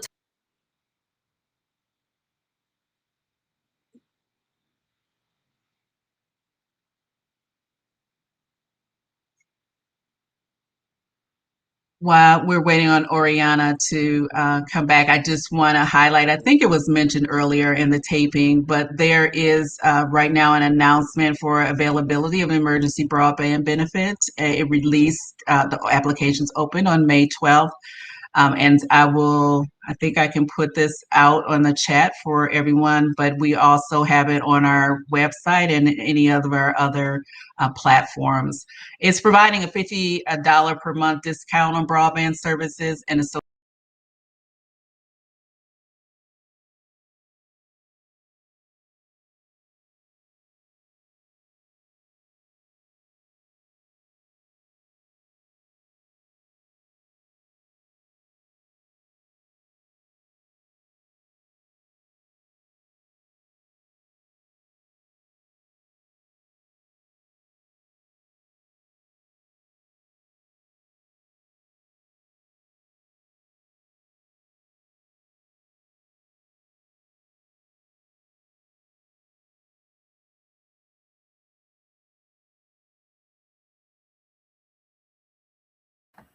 All right. Thank you, everyone, for your patience and for our little errors. Again, Michigan has all these potholes. That's another issue we really need to be talking about. Let's be honest. Thank you again, Denise Smith and Oriana. We have just a few more items that we really want to be able to push through. Again, these are big numbers that were shared. And so we encourage you, much like what we're doing here internally. Thank you again to Danielle Slaughter and Sam that serve on Mothering Justice's team. They, and as well as a few others, have actually, in the last hour and a half, have made roughly 90 calls and or inquiries to our representatives. So thank you so much tremendously for everyone. I'm going to introduce you now to an amazing individual on our team. Their name is Gwen Jordan. They have roughly 20 years of HR, human services, and community development experience. They focus on organizational and community development systems, their principles, beliefs, and practices to create social change for racial, ethnic, probably, gender nonconforming, and economic groups developed early. These experiences continue to guide them at Mothering Justice as the Director of Resources. So take it away, Gwen. Thank you, Krista. I appreciate that very much. So what a perfect way to be able to actually discuss this next item that we do here with Mothering Justice, and that is paid family medical leave. And Paid Family Medical Leave Coalition is filled with powerful grassroots organizations all across Michigan whose focus on environmental work, minority-owned small business work, help with fair wages and labor, and organized faith groups, civic engagements, disability politics change, education justice, etc. All of this is done around Michigan. And today, only 21% of U.S. workers have access to paid family leave from an employer. And that means over 30 million workers, including 67% of low-wage workers, do not have access to a single paid day. Low-wage and part-time workers, a majority of them are women and are less likely to have access to paid sick days. Furthermore, over the past year, we've seen why paid family medical leave is so valuable. And as so many people suffer from COVID-19, the residual effects long after the illness has subsided will continue to be affected by our communities. So what is paid family leave? Paid family leave is one of the key components to help families stay economically stable during times of care. Nearly everyone who is working either in the home or working in public will have to either care for themselves, welcome a new child, or care for a loved one. Paid family leave is a basic benefit that will help families not to have to choose between their health and putting food on the table. And through the lenses of Black mamas, we know the facts are women of color are the backbone of the economy. We need large-scale public investments in the care infrastructure that makes all of the other work possible. This includes childcare, home and community-based supports, and paid family and medical leave, all to ensure that care can be offered to our loved ones. Paid family leave is an economic recovery imperative, and building back better will take jobs and new infrastructure. We invest in roads, bridges, and public transportation because they enable us to go to work, improve the quality of life, and make the economy more productive and competitive. We must invest in caregiving for the same reasons, and that starts with paid leave. Women laborers contribute $7.6 billion to the national GDP each year. Paid leave and care policies help the potential to keep the economy growing as much as 5%, bringing women's labor force participation rates in the United States up to levels of other countries. A poll from mid-February found that the most competitive congressional districts, 67% of them were Republican and 87% of Democrats favored legislation that would ensure workers take up to 12 weeks of paid leave. We need to pass competitive paid family medical leave and sick leave policies at the state and national level.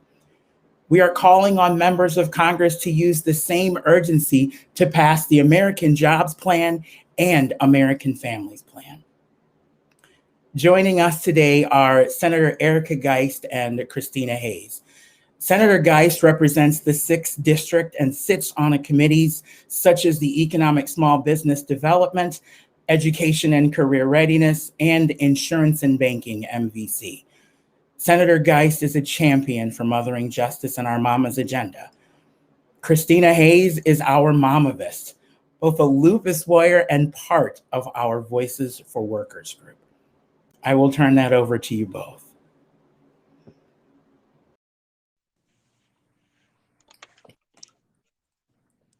Hi, so good to be here. Hopefully you can hear me.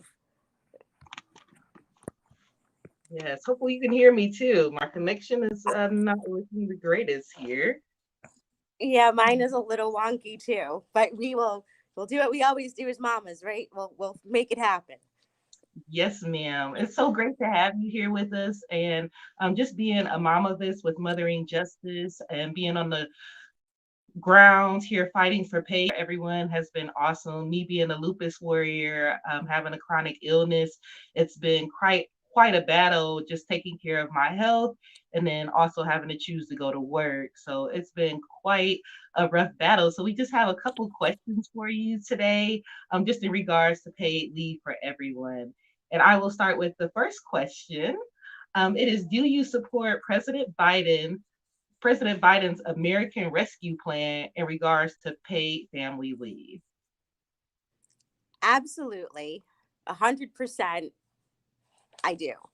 It has been, 28 years since family medical leave was enshrined into law. And we've learned that it hasn't been enough. It was a good start, but it's not what we need now, especially as more women are working, going to school, raising our families, heads of household, whether we're single or partnered, and whether it is to care for oneself, or as we've learned with COVID, but which we knew before, or care for a family member's illness, this or a variety of things, not just illness, but bereavement or having to go to court, like all the things that of life that end up interfering with work.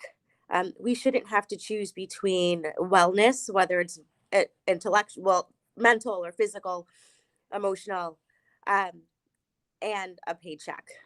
So I absolutely support it. And I will tell you, this is 5 years ago this month.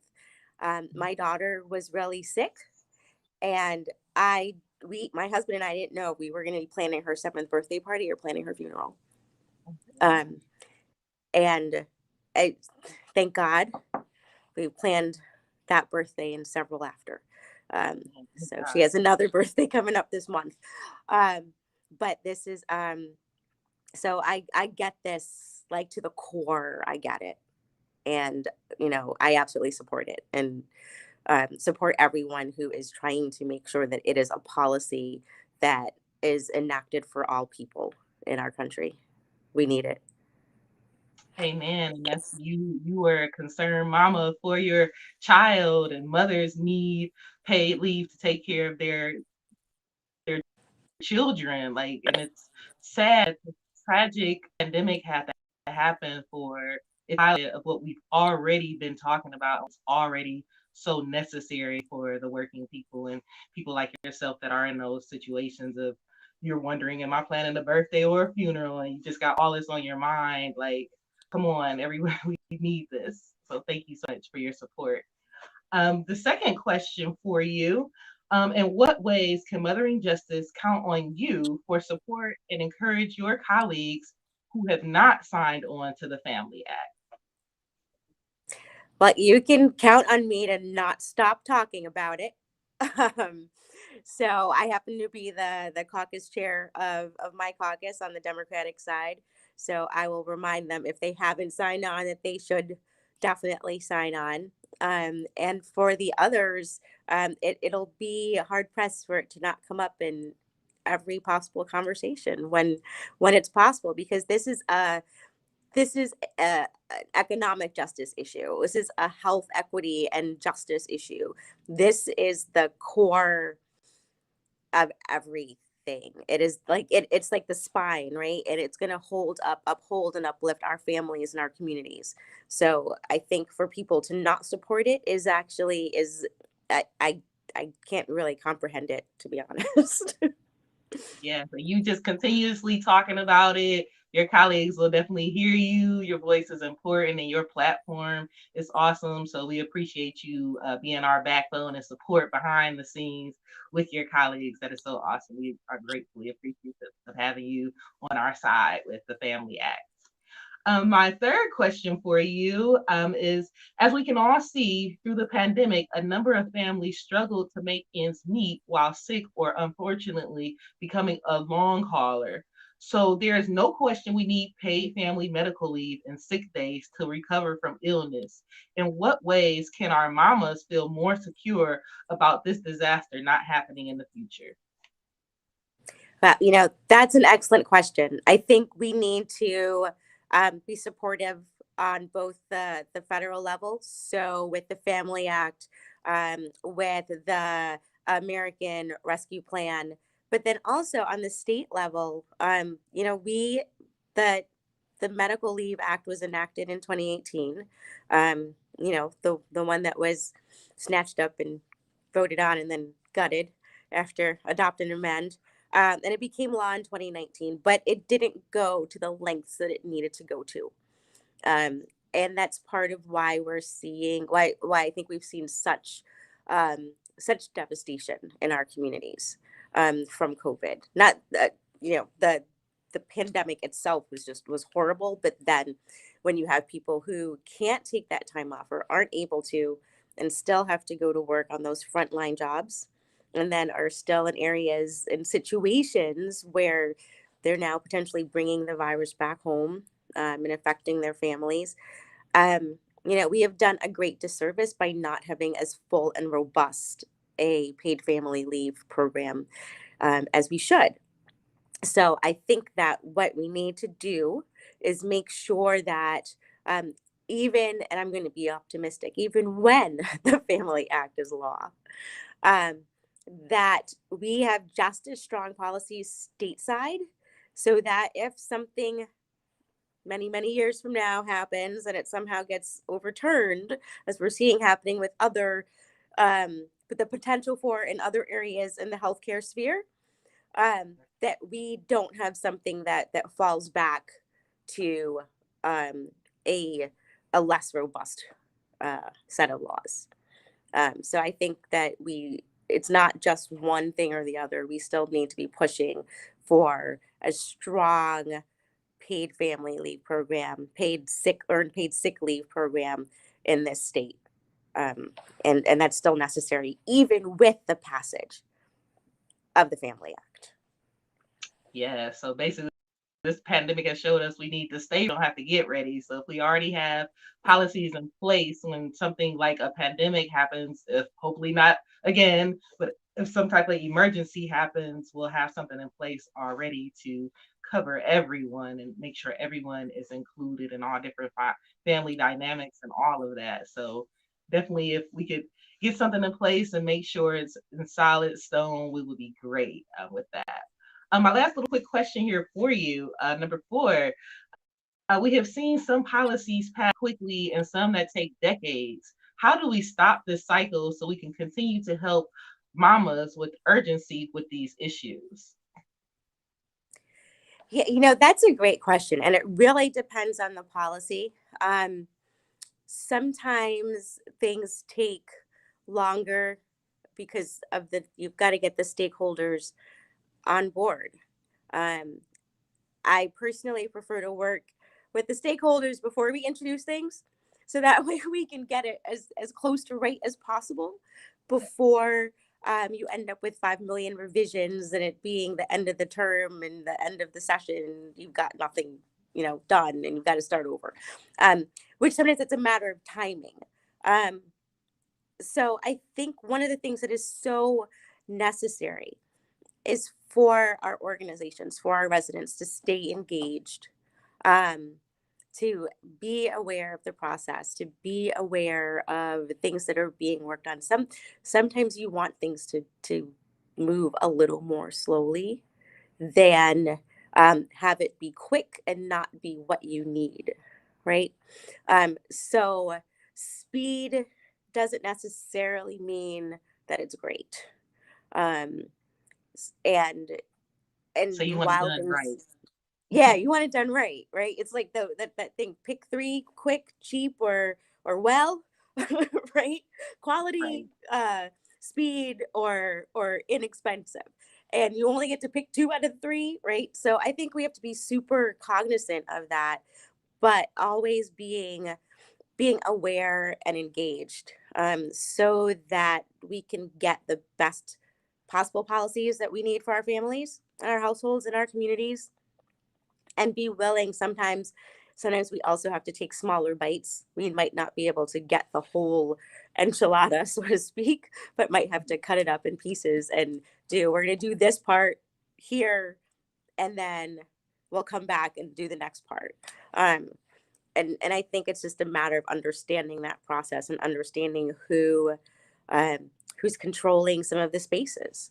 For example, earned paid sick leave, multiple legislative terms.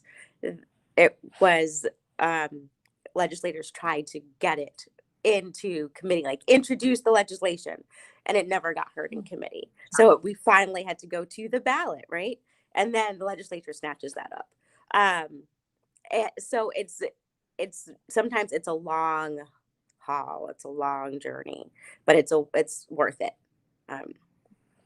Yeah, one thing I learned is that we have to celebrate all wins that we get, the small ones, and just be hopeful of building more on what we're already fighting for, and just stay educated and up to date on what's changing with the policies that are already in place, and try to see what you can do to be more involved, which is wonderfully what I did with Mothering Justice, and just getting on board and sharing our stories of why it's so important that we do need paid leave for everyone. But thank you so much for speaking with us today, Senator Erica Geist. We love you so much. Thank you, Christina, and thanks for being a Mamavist. It's awesome. Yes. Thank you, Senator Geist, and thank you, Christina, for all of the work that you're putting in to work with our Mama's agenda. It's very much appreciated. And Christina, thank you so much for your voice and work that you're doing with us at Mothering Justice. I'd like to take this time to introduce our final individual, Tyler. Tyler Hayes is our political director at Mothering Justice.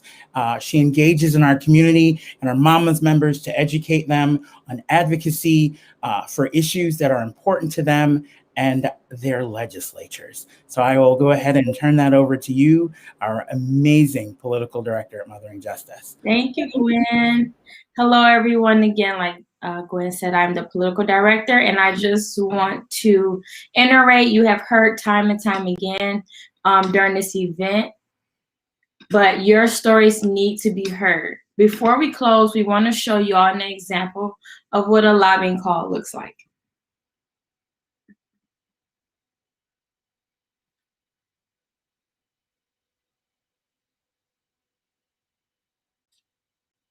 Thank you for being. Thank you, Krista. And we want to make sure that you all know how easy and accessible it is to contact your legislators.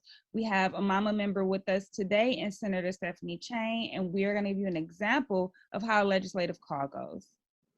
Hello, my name is Ebony, and I am with Mothering Justice. We are a statewide organization working on behalf of mothers in Michigan. Who am I speaking with today? Hi, Dominique, it's Stephanie Chang. I am the state senator for District 1. Good to hear from you. Likewise, thank you for having the time for us today. Last year, over 1 million mothers left the workforce. The economic crisis caused by COVID is called the She Session because it has disproportionately affected mothers of color. The issues Mothering Justice have been working on for years have only been exacerbated by this period. Mothering Justice, Mama's Agenda, speaks to the issues our members say are standing between them and financial stability. We are calling each legislature today and asking will they commit to being a champion on these issues.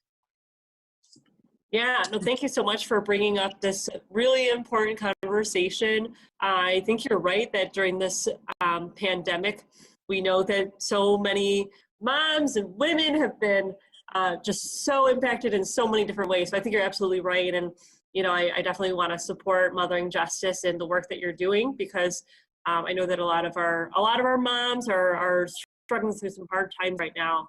And you're right. I think that it's a big issue when it comes to just family economic security. We need to be able to make sure that all of our families are able to thrive. So that's awesome that you're working on this. Thank you so much. I appreciate your concern and consideration. Do you care about the cost of childcare, paid leave, a just recovery for Michigan families, and increasing wages? Absolutely. Yeah, no, those are all really, really important issues. And I'm so glad that Mothering Justice has included these as part of the Mama's agenda. And it's actually been really interesting, because I think that childcare is something that should be getting bipartisan support. We know that no matter what party you're from, we all need affordable and quality childcare. And I think with paid leave, again, same thing. It's such a popular issue. It's something that we know that many Michiganders and Americans support, and it's something that we all need. And this pandemic has certainly showed, just how badly we need to strengthen these laws. So I definitely am supportive, and I think it's awesome that you all are talking with legislators as part of your virtual Mama's March, and just excited to support in any way that I can. Thank you so much, Ms. Chang, for taking your time out to speak with us today. I appreciate your concerns and your consideration for our Mothering Justice organization, and I look forward to seeing the work that we can do together. Sounds good. Dominique, it's really nice to meet you, and looking forward to continuing to work with Mothering Justice and to getting to know moms and the issues that are going on as much as possible. So thank you for reaching out. Thank you. Stay safe and have a great day. You too. Take care. Well, that was awesome. Thank you, Dominique, and thank you, Senator Stephanie Chang, for that. And for all of our viewers, just take the time and moment to acknowledge that a call to action or call to your legislator is very simple and very easy. And if you ever want to make that call and need some direction or guidance, and as a mom, please join us. There's so many ways. Please review to the links that we're dropping in the chats to see ways to go about joining us with Mothering Justice, joining other mamas to make your voice heard. Last but not least, we want each legislator, community member, partner, and all of our viewers watching to support our Mama's agenda, which is again centered around childcare, basic needs security, earned paid sick time, Black maternal health, and reproductive justice. To generate change, we need you. Our work is fueled by your stories, like the ones you have heard today, and even the ones you have inside. We want to encourage you to share your stories with us, to elected officials today and every day moving forward, until each Black, Indigenous, and mamas of color concerns are heard and legislation reflects that change. Please make sure you click the link in the chat to lobby with us. Thank you so much to all of our viewers. Thank you to the Mothering Justice staff and everyone who's taken the time to partner with us today on this. We appreciate you so much. Peace and love, everyone, and enjoy the rest of your day.